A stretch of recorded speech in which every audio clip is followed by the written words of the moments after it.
Second law of thermodynamics simply कहा जाए in terms of heat engine, second law of thermodynamics के बहुत सारे डेफिनेशन होते हैं। ठीक है, यहाँ पे मैं लिख देता हूँ, इट विल हेल्प यू।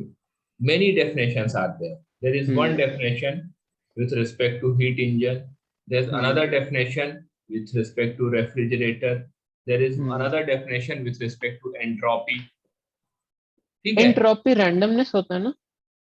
हाँ ठीक है, एंट्रोपी में हमें जाना नहीं है बाय द वे। केमिस्ट्री में सेकंड लॉ ऑफ थर्मोडायनेमिक्स बहुत ज्यादा, enthalpy, entropy, everything is there, fine, we will not go there. So second law of thermodynamics का बहुत सारा डेफिनेशन है, उसमें से एक definition with respect to heat engine है। So we define second law of thermodynamics as it is not possible to make a heat engine whose efficiency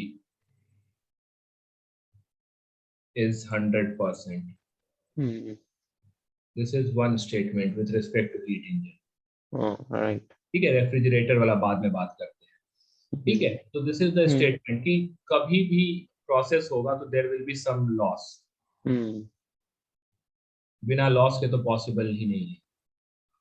and this second law of thermodynamics is like one of the best law of nature है, second law of thermodynamics. यदि आपको इस पे जब आप थोड़ा extensive study करेंगे और इसका रिपरकशन स्टडी करेंगे, देन यू विल रियलाइज, जैसे आप कुछ कहते हैं ना कि like let's say I'll give you an example कि why some process are not reversible। कुछ process होते हैं ना जो reversible क्यों नहीं होते हैं, like अंडा गिरा टेबल, एक अंडा गिरा and it breaks, तो why doesn't it, फिर उसको जोड़ने जाते हैं तो वो क्यों नहीं जुड़ पाता है? ठीक है, everything keep it inside and you try to fix it, why doesn't it get back to its initial condition? So that all those phenomena which are not possible can be explained using second law of thermodynamics, why it is not possible। ठीक है, we'll relate it to entropy, but हम इसमें discussion में नहीं जाएंगे। But just remember, यदि आप extensive study कर लेते हैं थोड़ा, 1-2 दिन लगा के, बट कीजिएगा नहीं, तो second law of thermodynamics is very good, but हम वो सब डिस्कशन नहीं करेंगे।